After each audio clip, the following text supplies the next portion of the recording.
ang ikapat na tatarangan. Diyos ko, Diyos ko. Pero kung may bisya dyan, Ano pagdang ang Diyos ko. pinabayaan mo? Pagkauto nagtiklong, ang bilog na ron.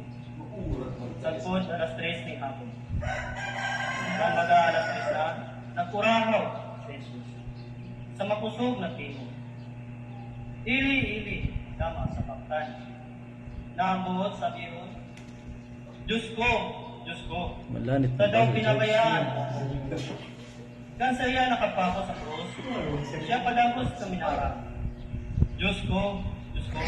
Sa daw pinabayaan. Ang bilog na katawan, yaong duman minatilig.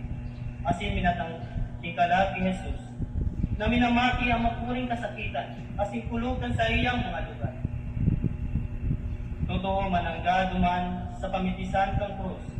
Hinihiling ninda, inisasarong agranay. Yung taong nahatulan ni kagadanan. Yung huli sa kagabatan sa nagibong kasalan. Ang mga tataramon na pinutasan ni Jesus para sa katauhan. Iyo man ang agrangay ni Padusan, alagat ako, kundi ni sarong pamigdi, ni sarong aki, sa sayang ama. Na minapahayag kan sa iyang relasyon, asin pagpuyog ng kabutan kan sa iyang nahirako. Duman sa krus, nakamati si Jesus, nakabayaan, asin pagkakaluna. Daman sa iyang kinurahaw, sa iyang ama na yaw sa lang.